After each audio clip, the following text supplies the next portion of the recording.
37-year-old white male who is a Minneapolis resident, and we believe he is an American citizen. We have not been told any official reports of what has led up to the shooting, but we have seen the video that is circulating on social media. Our demand today is for those federal agencies that are operating in our city to do so with the same discipline, humanity, and integrity that effective law enforcement in this country demands. We urge everyone to remain peaceful. We recognize that there is a lot of anger and a lot of questions around what has happened, but we need people to remain peaceful. In the area, we have an unlawful assembly at this time. Minneapolis police have given multiple warnings for the crowd to disperse. We are asking for people to avoid the area and to leave if you are there. We have requested mutual aid from the Minnesota State Patrol and from all our local and county regional partners. We ask everyone to remain calm and to please do not destroy our own city.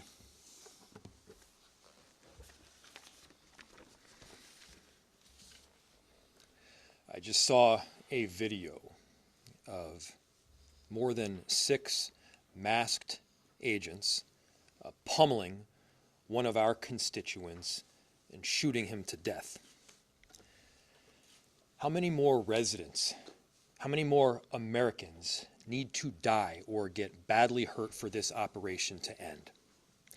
How many more lives need to be lost before this administration realizes that a political and partisan narrative is not as important as American values? How many times must local and national leaders must plead with you, Donald Trump, to end this operation and recognize that this is not creating safety in our city? As you'll hear from Director Sayer in just a second, we have seen these kinds of operations in other places, in other countries, but not here in America. Not in a way where a great American city is being invaded by its own federal government. I'm done being told that our community members are responsible for the vitriol in our streets. I'm done being told that our local elected officials are solely responsible for turning down the temperature. Just yesterday, we saw 15,000 people peacefully protesting in the streets, speaking out, standing up for their neighbors. Not a single broken window, not a single injury. Those peaceful protests embody the very principles that both Minneapolis and America was founded upon.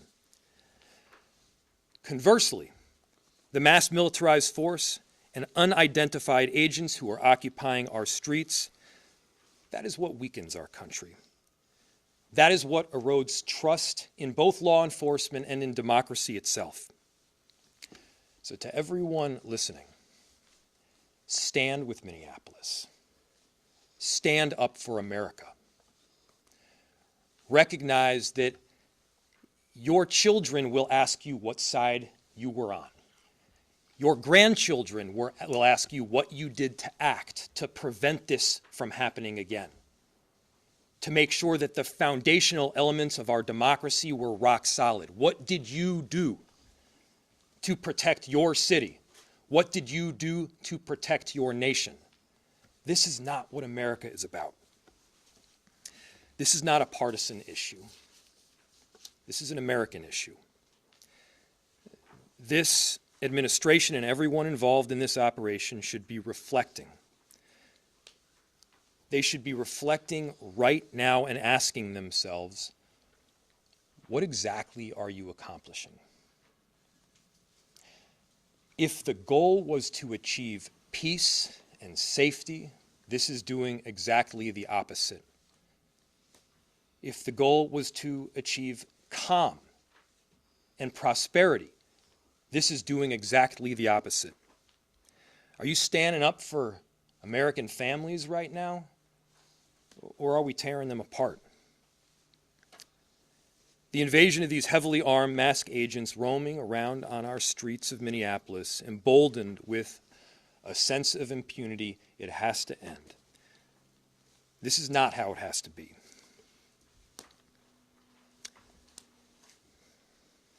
So, to President Trump, this is a moment to act like a leader. Put Minneapolis, put America first in this moment. Let's achieve peace. Let's end this operation, and I'm telling you, our city will come back. Safety will be restored. We're asking for you to take action now to remove these federal agents. Director Sayer.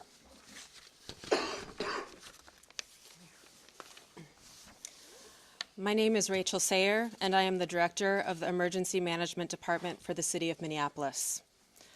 I took this job to keep us safe because I live here, and this is my community. We are doing everything we can to mitigate the impacts of this terrible situation. The city's Emergency Operations Center continues to be activated, as it has throughout the surge in federal agents over the last few weeks. We are tracking impacts and coordinating the city's response to this situation, which is having profound repercussions in our community. I can't underscore enough how much Operation Metro Surge is impacting our city. Families with loved ones detained and those who are afraid to be in public lest they become targets need help accessing the most basic necessities like food, housing, and rides to school. Businesses are shuttering and our local economy is severely impacted, which means families are suffering, just as we were rounding a corner in our recovery.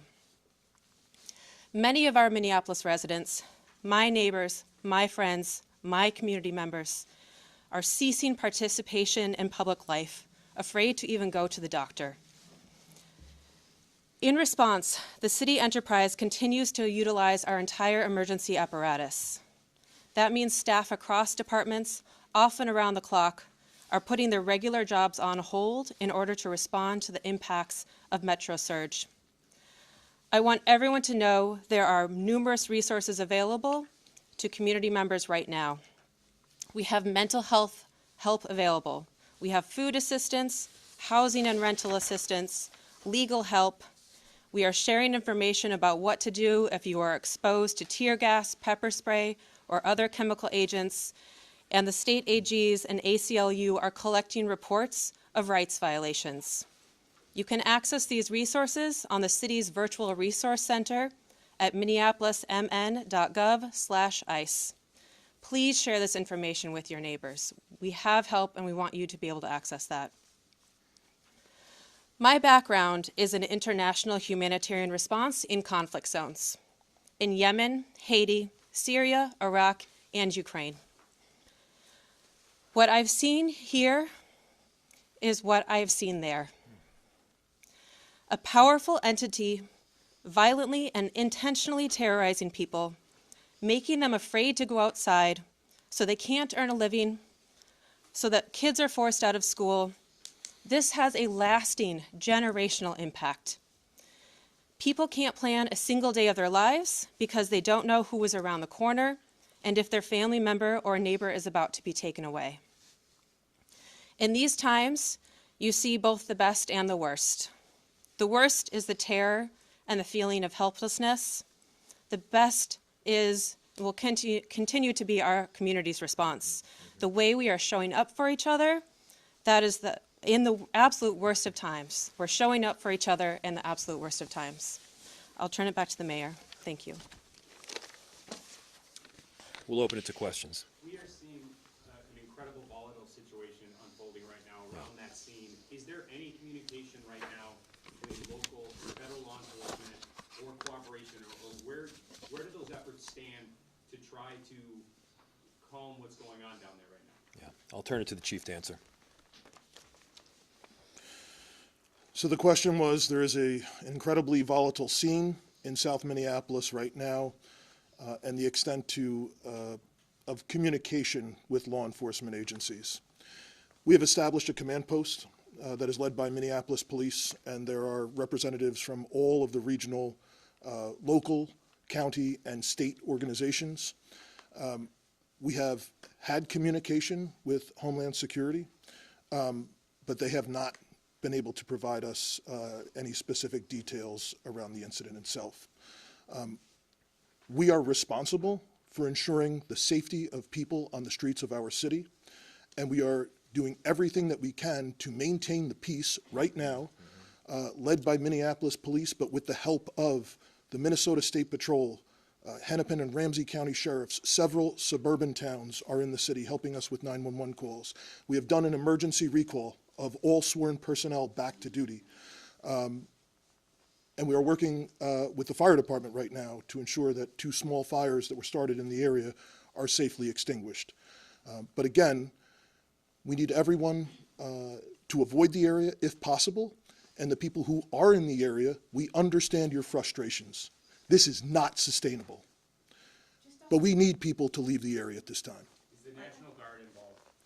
We have communicated with the National Guard. They have been on standby for several days, and we have ensured the National Guard, as well as all of the local law enforcement partners, are aware of the situation. Chief and Mayor, if I can ask you, this is a statement from Tricia McLaughlin, spokesperson for DHS. She said in her statement, an individual approached U.S. Border Patrol officers with a 9mm semi-automatic handgun. Seen here, they showed a picture of it. The officers attempted to disarm the suspect, but the armed suspect violently resisted. More details on the armed struggle are forthcoming. Fearing for his life and the lives and safety of fellow officers, an agent fired defensive shots. Medics on the scene immediately delivered medical aid. Is that what happened?